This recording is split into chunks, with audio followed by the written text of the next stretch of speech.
Mēs esam pie folkluba ala, bet manas gēna līmenī šūna saka, ka es te esmu kādreiz bijusi. Kaut kāda. Kaut kāda. Pirms gadiem. 10, 15.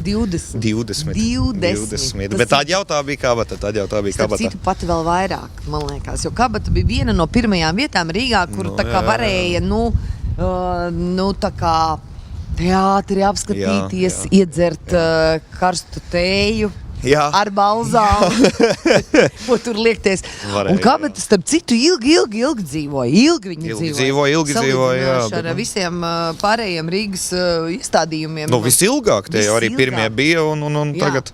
Un tagad ir folklubs. Man saka folklubs salu, un viņi man saka Paldu ielu, un es ieradinu, un saku, es te esmu bijusi. Un tagad es ieraudzīju augstos krēslus, pītu taču kabata. Tad vecā labā kabata pārtapus par folklubu, un folklubs man ļoti labas asociācijas uzdzen, tāpēc, ka man ļoti patīk Latviju danči.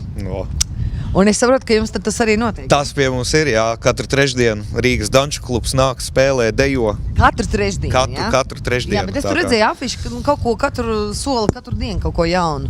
Katru dienu arī kaut kas jauns notiek, jā. Bija kaut kāds čmoki-poki kaut kas. Čmoki-poki mums ir folkvakarī, piekdienas, sestdienas, svētdienas koncerti, Soļankas svētdiena ar dzīvo mūziku, pankūku pirmdiena, trešdienās ir danči, ceturtdienās tāds studentu vakars ar karaoke un tādām lietām. Tas ir gadu, tas notiek manā pilsētā, un es to nezināju. Tā kā ir katru dienu, ko darīt.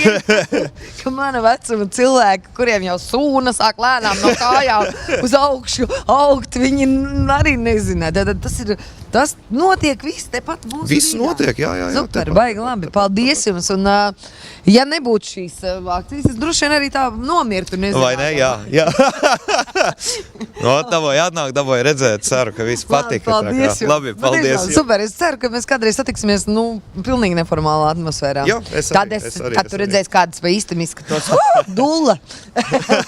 Labi, Labi, čau, tā.